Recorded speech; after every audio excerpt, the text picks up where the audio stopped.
انہوں خوشی میں بول ڈالے سو بھائی، جذبے میں بول ڈالے سو، ورنہ صحابہ کی وہ نیت نہیں تھی۔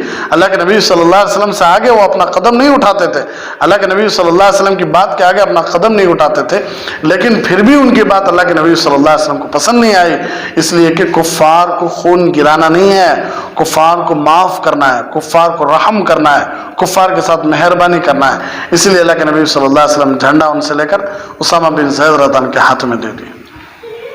تو ان سب باتوں سے انشاءاللہ زندگی باقی تو بات بھی باقی رہے گی انشاءاللہ، ان سب باتوں سے پتہ یہی چلتا ہے کہ اصل دولت جو ہے وہ ایمان کی دولت ہے۔ اگر ایمان کی دولت نہیں ہے تو سب کا سب بیکار ہے، سب کا سب فضول ہے، صرف دنیا ہی میں اس کا بدلہ اللہ دے دیں گے، آخرت میں اس کا کوئی اللہ سے لین دین نہیں، کوئی جنت کا عمل، کوئی بھی اس کا عمل قبول نہیں کیا جائے گا، کوئی بھی عمل کی وجہ سے اسے جنت نہیں ملے گی۔ ہاں کچھ بھی نہیں ہے لیکن ایمان ہے تو اللہ کی ذات سے امید ہے کہ وہ ایمان اسے ضرور جنت میں لے جائے گا۔ تو اصل دولت ہے ایمان کی دولت، اور وہ ایمان کا سب سے پہلا حصہ ہے توحید، اللہ کو اس کی ذات میں اور اس کی صفات میں اکیلا ماننا۔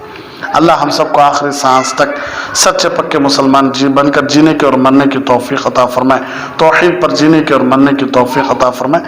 زندگی باقی تو انشاءاللہ بات بھی چلتی رہے گی۔ آمین وآخر دعوانا ان الحمدللہ رب العالمین۔ بڑا سنگم ہے یہ علم اور انوار نبوت کا، یہاں سے فیض ملتا ہے شریعت کا، طریقت کا دکان عشق ہے یہ، ملتی ہے یا عشق کی پڑیا۔